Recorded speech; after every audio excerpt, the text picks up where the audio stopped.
പറഞ്ഞതല്ല കാട്ടായങ്ങൾ നിങ്ങളുടെ ഓവറാക്കാൻ നിൽക്കരുത്. നമ്മള് ഒരു എനിക്ക് അവനെ അറിയാം, അവൻ എന്നെ വ്യക്തമായിട്ട് അറിയാം. അപ്പൊ കൂട്ടുകാർ തമ്മിലുള്ള ഞാൻ ആ ഒരു ലിമിറ്റിന്റെ കൂടുതലേക്ക് ഞാൻ പോകുന്നില്ല. അല്ല, എന്താ സംഭവം എന്നറിയോ? പറയാൻ കാരണം ബ്രോ അല്ല പറഞ്ഞ മറ്റേ അന്ന് അവിടെ ഇരുന്ന് പറഞ്ഞു, നമ്മൾ മുമ്പേ ഇവിടെ നിന്ന് പറഞ്ഞില്ലേ അവനെ ഞാൻ അങ്ങനെ പറയത്തില്ല, നോക്കിയ കാര്യം പറഞ്ഞില്ലേ, അത് പറയത്തില്ല അവന്റെ കൂട്ടുകാരനായതുകൊണ്ടാണ്. എന്നാ ഷാനവാസ് തന്നെ അപ്പൊ പറഞ്ഞത് മറ്റേ പാവാടവള്ളി എന്ന് പറഞ്ഞത്. നീ പാവാടവള്ളിയാന്ന് എന്നെ ഞാൻ കേട്ടില്ല. ഒനിയിൽ മറ്റേ അഭിനയിച്ചുകൊണ്ട് നടന്നില്ലേ, ആ സമയത്ത് ഇവിടെ നിന്ന് പറഞ്ഞല്ലോ. എനിക്ക് മനസ്സിലായില്ല അതെന്താന്ന്. അത് ചിലപ്പോ നമ്മള് ഒന്ന് ചോദിക്കുന്നുണ്ടായിരിക്കും. മനസ്സിലായില്ല. അത് വിട്, നമ്മളെ ബാധിക്കാത്ത പരാമർശങ്ങൾ നമ്മൾ നോക്കേണ്ട ആവശ്യമില്ലല്ലോ. സാബുവിനെ എടുത്ത് റോസ്റ്റ് ചെയ്താൽ പാവാട വള്ളിയാണെങ്കിൽ ഞാൻ ഡിവോഴ്സ് ആയിട്ട് ഇവിടെ വന്നിരിക്കുമോ?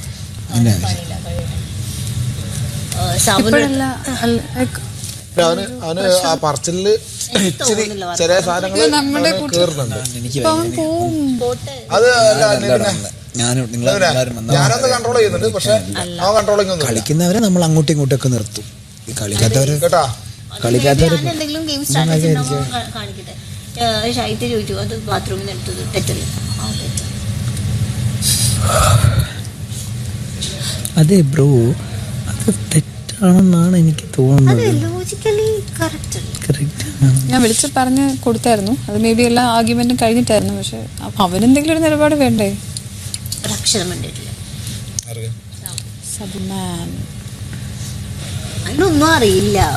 എനിക്ക് അതിൻ്റെ കൂടെ ഇനി പാത്രം കഴുകാൻ പറ്റില്ല, ദേഷ്യം വരുന്നു. അവനെല്ലാം പ്രോസസ്സ് ചെയ്തോണ്ടിരിക്കാന്നാ പറഞ്ഞു. നമുക്കും എടുത്തു ടൈം, ശരിക്കുള്ള റിയാലിറ്റി എന്താണ്, ആരുടെ ഭാഗത്ത് ശരി തെറ്റ് നമുക്കും എടുത്തു. പക്ഷെ ഇതങ്ങനല്ലേ. രേണു ഉണ്ട്, സാബു. അതല്ല നിങ്ങളുടെ ടീമിലാരൊക്കെ? ഇനിയിപ്പോ ബിന്നി നൂറൊക്കെ ഞാൻ എന്ത് ചെയ്യുന്നത്? ഈവനിങ് നൈറ്റ് ചെയ്യട്ടെ, ഞാൻ ചെയ്യൂല, ഞാൻ ഇന്ന് ഫ്രീ. ഇല്ല, അവരൊന്നും ചെയ്യുന്ന കാണുന്നില്ല. ഞാൻ എപ്പോ നോക്കുമ്പോ ഈ സാഹുമോനെയാണ് അവരെ പിടിച്ച് ജയിപ്പിച്ചോണ്ടിരിക്കുന്നത്. ഇല്ല, ഞാൻ കൊടുക്കുന്ന ഡ്യൂട്ടി. ആ സാഹുമോനാണ് എപ്പോഴും മിക്കവാറും ചെയ്യുന്നത്. അതെന്താ മോർണിംഗ് ആയിട്ട് അത് അവര് കരുതി കൂടി ജയിപ്പിക്കുക. ആ പാവത്തിനെ കൊണ്ടുവന്നു എനിക്ക് തോന്നുന്നു. ഞാനാ ചേട്ടാ ഡ്യൂട്ടി സ്പ്ലിറ്റ് ചെയ്യുന്നേ. ഞാൻ പറയുന്ന ആൾക്കാർ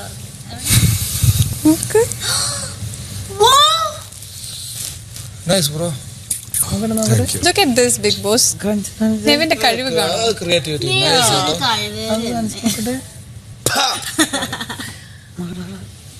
അതവിടെ വെക്കണം എനിക്ക്. എനിക്ക് ബോട്ടിൽ ആർട്ട് ചെയ്തു. പക്ഷെ നാളത്തെ ചക്കപ്പേര പകുതി തരുള്ളൂ. പക്ഷെ ശർക്കര വരട്ടി, മറ്റേ ചിപ്സ്, ഇങ്ങനെയുള്ള സാധനങ്ങളൊക്കെ എനിക്ക് നേദിക്കണം. വേണ്ട, നിങ്ങൾ ആദ്യം തന്നിട്ട് ഞാൻ നിങ്ങളെ പായസത്തിന്റെ പകുതി, ഇന്നത്തെ പായസത്തിന്റെ പകുതി, നാളത്തെ പായസത്തിന്റെ പകുതി, എന്റെ പായസത്തിന്റെ പകുതി ചെയ്തോ. അങ്ങനെ തന്നെ തരാം. ഇതുകൊണ്ട് ഇങ്ങനെ വെക്കാം. ഇവിടെ നിക്കട്ടെ. ഇത് നെയിലിന്റെ കവർ. ഞാൻ ഒരു കാര്യം ചോദിക്കാം. ഇവിടെ നമ്മള് അത് പോകുന്നത് പേപ്പറിൽ മാത്രമേ. അപ്പോ ടീം ക്യാപ്റ്റൻസ് അങ്ങനെ ജോലി ചെയ്ത് കാണാറില്ല. ടീം ക്യാപ്റ്റൻസോ ആണോ? അതെന്താ അങ്ങനെ? ചെയ്യാറുണ്ട്. ടീം ക്യാപ്റ്റൻസ് ജോലി ചെയ്യണം, മെയിൻ ക്യാപ്റ്റൻ ജോലി ചെയ്യേണ്ട ആവശ്യമില്ല. ബാത്റൂമിൽ ചെയ്യാറുണ്ട്. എനിക്കതാതെ ഇന്നലെ ഞാൻ 3-4 ദിവസമായിട്ട് ഞാൻ ഉണ്ടാക്കിയ മറ്റേ ആ തൊട്ടിലെ പെട്ടെന്നാടാ മാറ്റി പറയുന്നത്. ഉണ്ടാക്കിയ സാധനങ്ങള് നക്കി വടിച്ച് തിന്ന ആൾക്കാർ ഇന്ന് പറയാ ഒനിയിലുണ്ടാക്കിയ സാധനം അത് അടിപൊളിയാന്ന് പറയണോണ്ട് കുഴപ്പമില്ല. ചിലതൊക്കെ ഉണ്ട് മൊത്തം പുളിയാണ്. അതൊരു വഴക്കുണ്ടാകും. ഡൈനിങ് ടേബിളിൽ ഇപ്പൊ കഴിച്ചോണ്ടിരുന്നപ്പോഴത്തേക്കും ഷാനവാസും അപ്പാനി എല്ലാവരും അതെങ്ങനെ പറ്റുന്നത്? എന്റെ തന്തയ്ക്ക് വിളിച്ചോ എന്ന് പറയുന്ന ആൾക്കാർ അങ്ങനെ. ഇച്ചിരി സ്ട്രെയിറ്റ് ആണ് ആള്. അവൻ സ്ട്രെയിറ്റ് ഫോർവേഡ് ആണ്. ഇച്ചിരി ഉള്ളത് മുഖത്ത് നോക്കി പറയാ, അതാണ് അവന്റെ ഒരു ക്യാരക്ടർ. പക്ഷെ അവന് വന്ന ചേഞ്ചാണ് ഞാൻ ആലോചിക്കുന്നത്. അന്ന് എങ്ങനെയൊക്കെ സംസാരിക്കുന്ന സ്വഭാവം. ഗെയിമിലാകുമ്പോ നമ്മളെ ഉള്ള സ്വഭാവമല്ലേ കാണിക്കേണ്ടത്. എല്ലാരും ഉള്ള സ്വഭാവം കാണിക്കണം. അതായത് നാളെ നമുക്ക് വിളിച്ച് കസവ് മുണ്ട് കൊടുത്ത്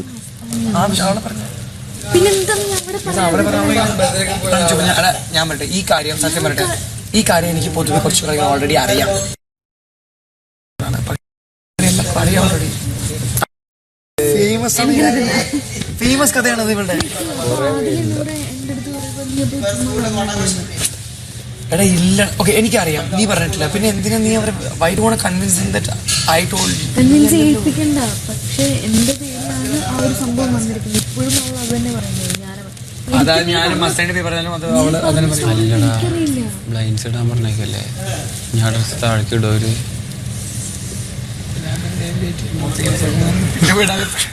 കുറച്ചുകൂടി മേളിടാന്നൊക്കെ. അല്ല അതെ വിളിച്ച് കാണിച്ചു കൊടുക്കണം.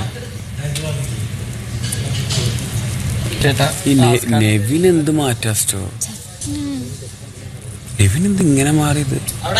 നിന്റെ അടുത്ത് നേരത്തൊക്കെ ഫേക്കാണ്. ഞാൻ എത്ര വട്ടം ഞാൻ നിന്റെ അടുത്ത് പറഞ്ഞു അവിടെ നമ്പല്ലേ ഗെയിമിന് വേണ്ടി അങ്ങനെ ചെയ്യുമായിരുന്നു. ഗെയിമിന് വേണ്ടി അങ്ങനെ ചെയ്യണമെന്നാണ്. That is fake definition of fake.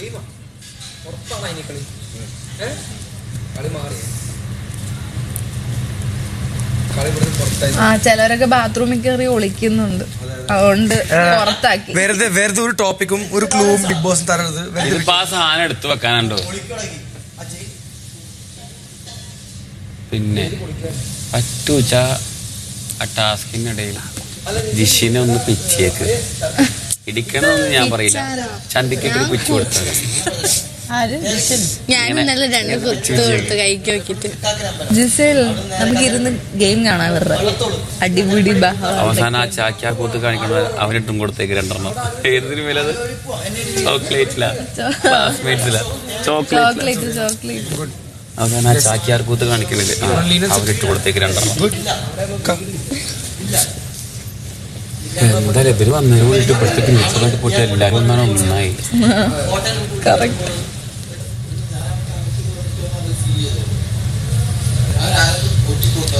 ഇവര് നമ്മളെ നല്ല രീതിയിൽ ട്രിഗർ ചെയ്യുന്നുണ്ട്. ട്രിഗർ ചെയ്തിട്ട് അവര് റിയാക്ഷനും പ്രതീക്ഷിക്കുന്നുണ്ട്. റിയാക്ഷൻ കൊടുക്കുന്നില്ലെങ്കിൽ ചമ്മിപ്പോവും. നീ പക്ഷെ കൊടുക്കും, നീ കൊടുക്കാതിരിക്കത്തില്ല അല്ലേ? നമുക്ക് പെട്ടെന്ന് റിയാക്ഷൻ വരും. ചിലതിന് കൊടുക്കണം. ചിലതിന് കൊടുക്കും, എല്ലാത്തിനും എന്നല്ല. പക്ഷെ കൊടുക്കണ്ടതല്ലേ?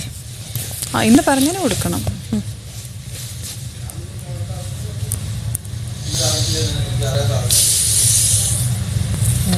അനീഷിന്റെ CCTV ഇങ്ങോട്ട് തിരിഞ്ഞു.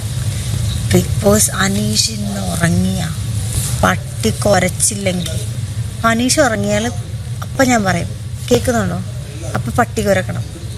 അയാൾ വെല്ലുവിളിച്ചതാ ബിഗ് ബോസിനെ വെല്ലുവിളിച്ചോ? എന്ത് പറഞ്ഞിട്ട്? ഞാൻ ഉറങ്ങിയിട്ട് പട്ടി കുരച്ചിട്ടൊന്ന് തെളിയിക്കുന്നു. ബിഗ് ബോസിനാണ് നമ്മളെന്ന് പറഞ്ഞാൽ ബിഗ് ബോസിന്റെ ആൾക്കാരല്ലേ, നമ്മളെ വെല്ലുവിളിച്ച ബിഗ് ബോസിനെ വെല്ലുവിളിച്ച പോലെ. അനീഷ് ഉറങ്ങൂട്ട് പോ. പാവൻ നെവിൻ ഇനി ഉറങ്ങത്തില്ല. ഇന്നലത്തെ ഓട്ടം കഴിഞ്ഞപ്പോഴത്തേക്ക് നെവിൻ ഇനി ഉറങ്ങത്തില്ല.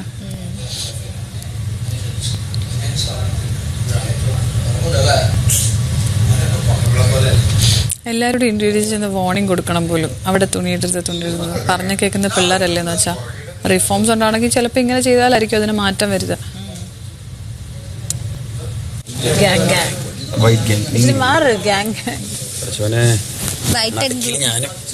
അതല്ലേ ഗ്യാങ് ലീഡർ. ശരത്തേട്ടനൊന്ന് വൈറ്റാ.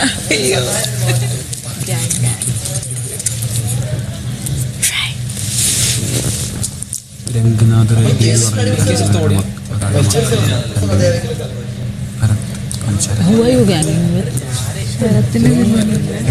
അതായത് മൂത്ത മോൻ നമ്മള് അതിന്റെ ഈ ചാറ്റ് ജിപിടിയിലെ പഠിക്കുമ്പോഴാണ് സ്റ്റോറി